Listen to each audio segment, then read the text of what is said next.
जब हम विशाल विस्मयकारी ब्रह्मांड की ओर देखते हैं तो वहां असंख्य तारे होते हैं। फिर भी उनमें से एक हमारे आकाश और हमारे जीवन पर हावी है। हमारे सौर मंडल के केंद्र में उज्जवल और प्रचंडता से जल रहा है सूर्य। यह देखना आसान है कि कैसे हमसे पहले मनुष्यों की पीढ़ियों को इसकी मंत्रमुग्ध कर देने वाली चमक को समझाने के लिए सभी प्रकार की किंवदंतियां बनाने के लिए प्रेरित किया गया था।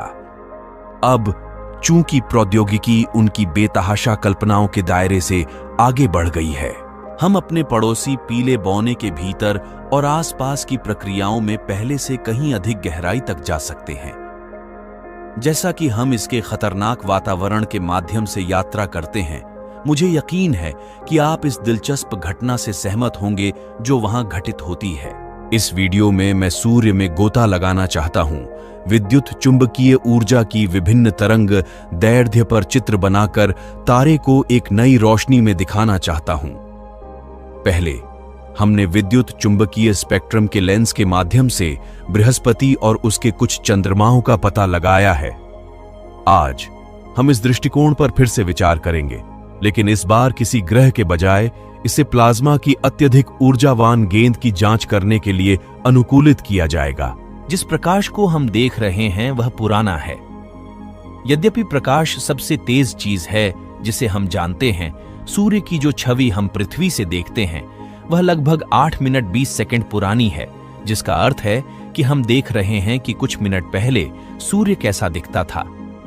और यदि आप गणना करें कि अंतरिक्ष में भागने से पहले सूर्य के कोर के भीतर उत्पन्न फोटोनों को सूर्य की प्रत्येक परत के माध्यम से अपना रास्ता बनाने में कितना समय लगता है, तो जो प्रकाश हम तक पहुंचता है वह 10,000 से 1,20,000 वर्ष पुराना है।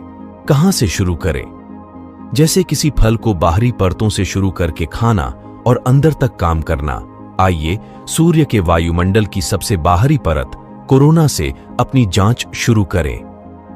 निम्नलिखित छवि सोलर डायनेमिक्स ऑब्जर्वेटरी उपग्रह या एसडीओ द्वारा ली गई थी, जो फरवरी 2010 में लॉन्च किया गया एक नासा अंतरिक्ष मिशन था। एसडीओ का उद्देश्य गतिशील सौर सतह का अध्ययन करके पृथ्वी और हमारी तकनीकी प्रणालियों पर जीवन को प्रभावित करने वाली सौर विविधताओं को बेहतर ढंग से समझना था। विभिन्न विद्युत चुंबकीय तरंग दैर्ध्य पर वातावरण दृश्य सीमा से परे प्रकाश को देखकर नासा सूर्य की हमारी समझ के लिए महत्वपूर्ण सामान्य रूप से अदृश्य विवरणों को चुनने में सक्षम था। यह छवि 19 नैनोमीटर तरंग दैर्ध्य का उपयोग करके ली गई थी, जो अत्यधिक पराबैंगनी क्षेत्र में पाए जाने वाले प्रकाश का प्रतिनिधित्व करती है।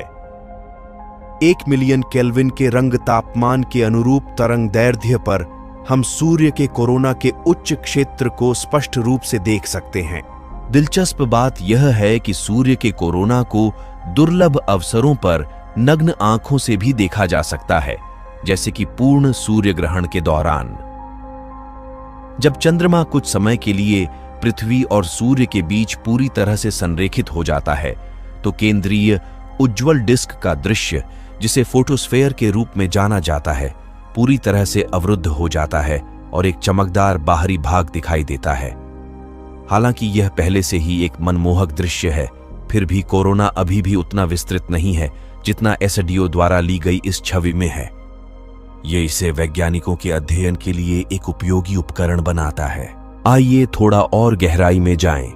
कोरोना के ठीक नीचे सूर्य की विशेषताओं के बारे में 20 मिलियन केल्विन के रंग तापमान पर अत्यधिक चमकीले धब्बे सौर ज्वाला के रूप में जानी जाने वाली घटनाओं का संकेत देते हैं। यहां अगस्त 2022 में फ्लेयर्स के लिए विशेष रूप से व्यस्त सप्ताह के कुछ फुटेज हैं। मैंने सौर फ्लेयर्स को हमेशा डरावना और सम्मोहित करने वाला दोनों पाया है। वे विशाल विस्फोट हैं जहां सूर्य भारी मात्रा में विद्युत चुंबकीय विकिरण उगलता है। वे तब उत्पन्न होते हैं जब चुंबकीय क्षेत्र आपस में टकराते हैं, विकृत होते हैं और तेजी से खुद को पुनर्गठित करते हैं। यह गतिविधि सूर्य के भीतर प्लाज्मा की अशांत प्रकृति द्वारा बनाई गई है, जिससे अंततः क्षेत्र उत्पन्न होते हैं। लेकिन वे सूर्य के वायुमंडल से निकलने वाले विकिरण की एकमात्र विशेषता नहीं है। सूर्य पर इस गहरे क्षेत्र द्वारा दर्शाए गए कोरोनल छिद्र एक और आकर्षक विशेषता है, जिसे हम अत्यधिक पराबैंगनी प्रकाश का उपयोग करके करीब से देखेंगे।